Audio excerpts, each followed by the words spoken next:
బీహార్ ఎన్నికలు అందరినీ ఆకట్టుకుంటున్నాయి. దీంతో తొలి విడత పోలింగ్ ప్రక్రియ పరిశీలించేందుకు 7 దేశాల నుంచి మొత్తం 14 మంది అధికారులు పాట్నా చేరుకున్నారు. ఈ సందర్భంగా ఈవీఎం వ్యవస్థ పనితీరు వివరిస్తే ఎన్నికల సంఘం ఒక డెమో ఇచ్చింది. అలాగే బ్యాలెట్తో పోలిస్తే ఈవీఎంలతో ఎన్నికలు నిర్వహించడంలో ఉన్న సానుకూలత ఈసీ అధికారులు వివరించారు.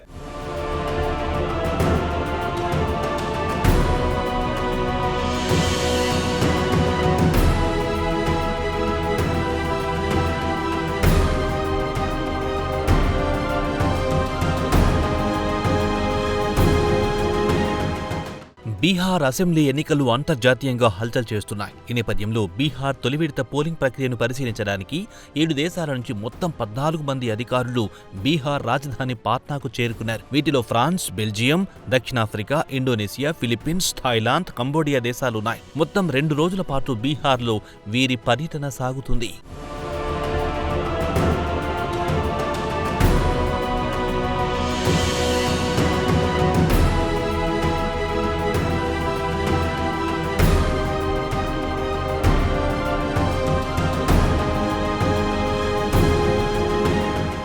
కాగా తొలి రోజు India international institute for democracy and election management ప్రారంభం కార్యక్రమంలో 7 దేశాలకు చెందిన ఈ 14 మంది అధికారులు పాల్గొన్నారు. ఈ సందర్భంగా భారతదేశంలో ఎన్నికల వ్యవస్థ గురించి వీరికి కేంద్ర ఎన్నికల సంఘం ఒక డెమానిస్ట్రేషన్ ఇచ్చింది.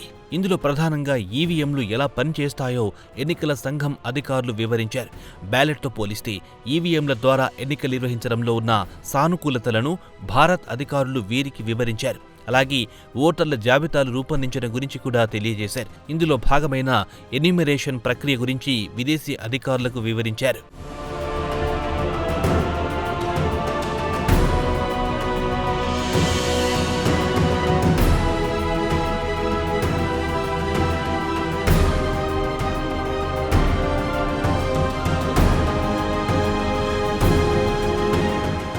ఇంటర్నేషనల్ ఎలక్షన్ విజిటర్స్ ప్రోగ్రాం, దీనినే సంక్షిప్తంగా ఐఈవీపీ అని కూడా అంటారు. కేంద్ర ఎన్నికల సంఘానికి సంబంధించిన ఫ్లాగ్షిప్ ప్రోగ్రాం ఇది.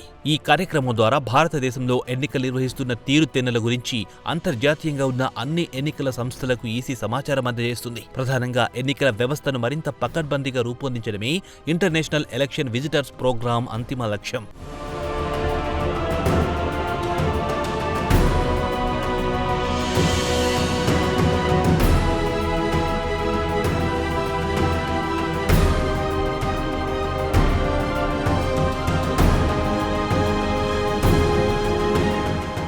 ఇదిలా ఉంటే 2014 నుంచి సదరు ఐఈవీపీ కార్యక్రమం క్రియాశీలకమైంది. ఎన్నికలు జరిగినప్పుడు ప్రపంచ దేశాల నుంచి ప్రతినిధులను ఆహ్వానించడం, వారికి మన ఎన్నికల వ్యవస్థ గురించి అవగాహన కల్పించే కార్యక్రమాలను ఈసీ చేపడుతోంది. ఇందులో భాగంగానే తాజాగా 7 దేశాల నుంచి సంబంధిత అధికారులు బీహార్ ఎన్నికల ప్రక్రియను పరిశీలించడానికి పాట్నా చేరుకున్నారు.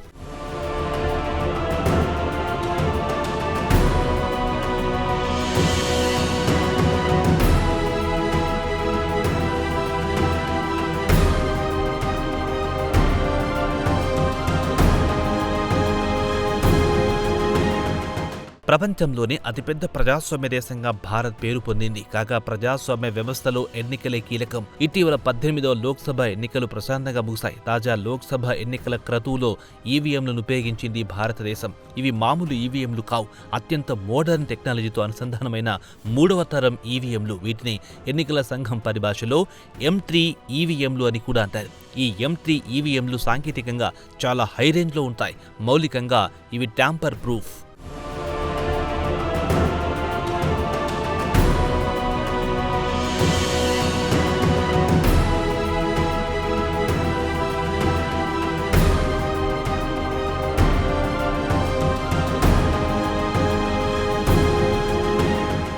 సహజంగా ఈవీఎంలపై వినిపిస్తున్న ప్రధాన విమర్శ ట్యాంపరింగ్ జరుగుతుందనేది. అయితే మన దేశంలో తాజాగా లోక్సభ ఎన్నికల్లో ఉపయోగించిన M3 ఈవీఎంలలో ట్యాంపరింగ్లు జరిగినట్లు ఎప్పుడూ నిర్ధారణ కాలేదంటున్నారు నిపుణులు.